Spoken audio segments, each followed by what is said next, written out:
and Joseph was made ruler over the land of Egypt. He did just as he had always done. It was not Joseph's way to sit down and rest and enjoy himself and make others wait on him. He found his work at once and began to do it faithfully and thoroughly. He went out over all the land of Egypt and saw how rich and abundant were the fields of grain, giving much more than the people could use for their own needs. He told the people not to waste it, but to save it for the coming time of need. And he called upon the people to give him for the king 1 bushel of grain out of every 5 to be stored up.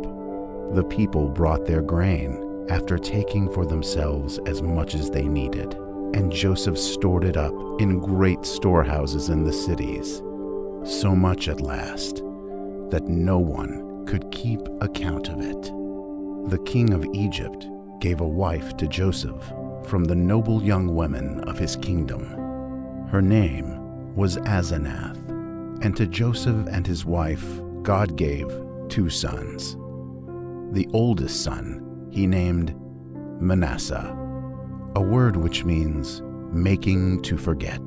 For, said Joseph, God has made me forget all my troubles and my toil as a slave.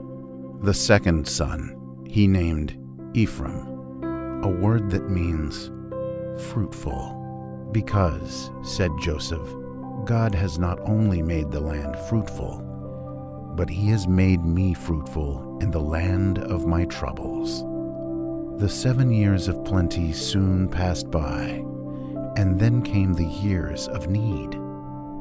In all the lands around, people were hungry, and there was no food for them to eat.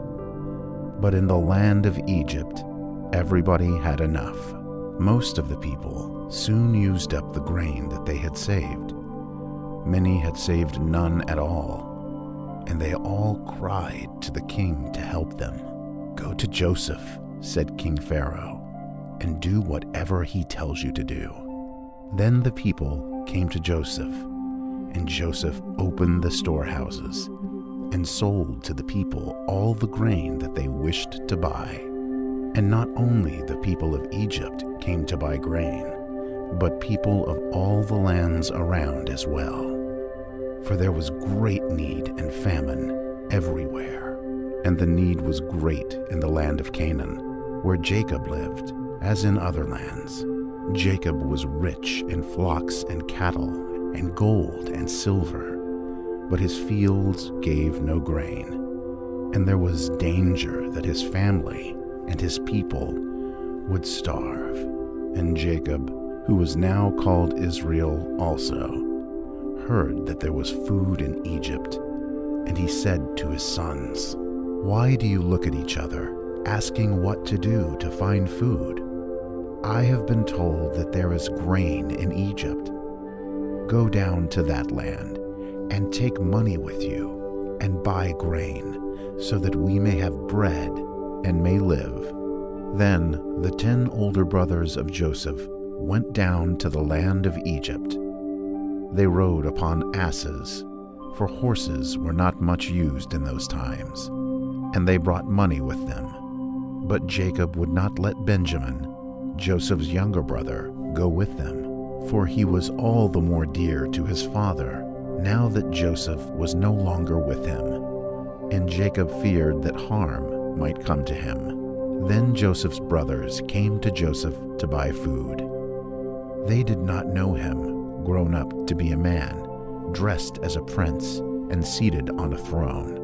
Joseph was now nearly 40 years old, and it had been almost 23 years since they had sold him. But Joseph knew them all as soon as he saw them. He resolved to be sharp and stern with them, not because he hated them, but because he wished to see what their spirit was, and whether they were as selfish and cruel and wicked as they had been in other days. They came before him and bowed, and with their faces to the ground. Then, no doubt, Joseph thought of the dream that had come to him while he was a boy, of his brother's sheaves bending down around his sheaf.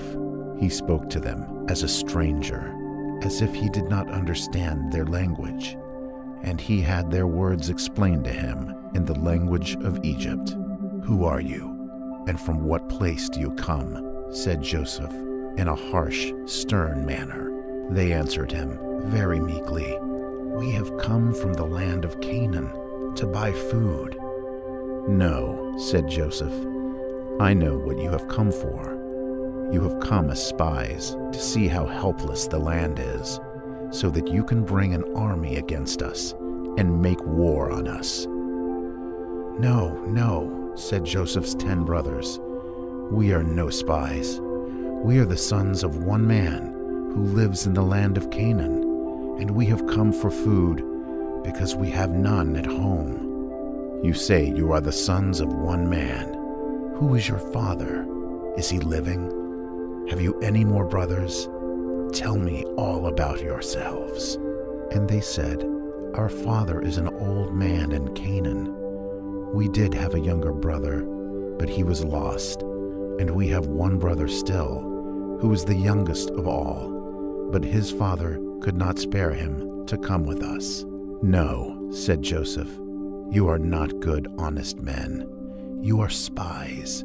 I shall put you all in prison except one of you, and he shall go and bring that youngest brother of yours, and when I see him, then I will believe that you tell the truth." So Joseph put all the 10 men in prison and kept them under guard for 3 days. Then he sent for them again. They did not know that he could understand their language, and they said to each other, while Joseph heard but pretended not to hear, "This has come upon us because of the wrong that we did to our brother Joseph. More than 20 years ago, we heard him cry and plead with us when we threw him into the pit, and we would not have mercy on him. God is giving us only what we have deserved." And Reuben, who had tried to save Joseph, said, "Did I not tell you not to harm the boy? And you would not listen to me. God is bringing our brother's blood upon us all." When Joseph heard this, his heart was touched, for he saw his brothers were really sorry for the wrong they had done him. He turned away from them so that they could not see his face, and he wept. Then he turned again to them and spoke roughly as before and said, "This I will do, for I serve God. I will let you all go home except one man. One of you I will shut up in prison, but the rest of you can go home and take food for your people. And you must come back and bring your youngest brother with you, and I shall know then that you have spoken the truth." Then Joseph gave orders, and his servants seized one of his brothers, whose name was Simeon, and bound him in their sight and took him away to prison.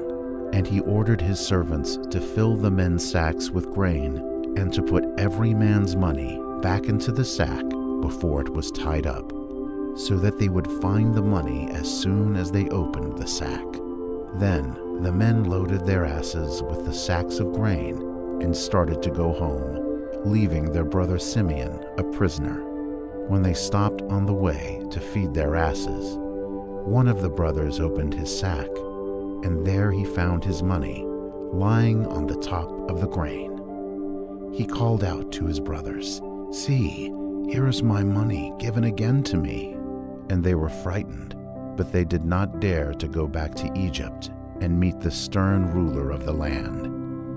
They went home and told their old father all that had happened to them, and how their brother Simeon was in prison and must stay there until they should return, bringing Benjamin with them. When they opened their sacks of grain, there in the mouth of each sack was the money that they had given, and they were filled with fear. Then they spoke of going again to Egypt and taking Benjamin. But Jacob said to them, "You are taking my sons away from me. Joseph is gone, and Simeon is gone, and now you would take Benjamin away. All these things are against me." Reuben said, "Here are my own 2 boys. You may kill them if you wish, in case I do not bring Benjamin back to you." But Jacob said, "My youngest son shall not go with you. His brother is dead, and he alone is left to me. If harm should come to him, it would bring down my gray hairs with sorrow to the grave."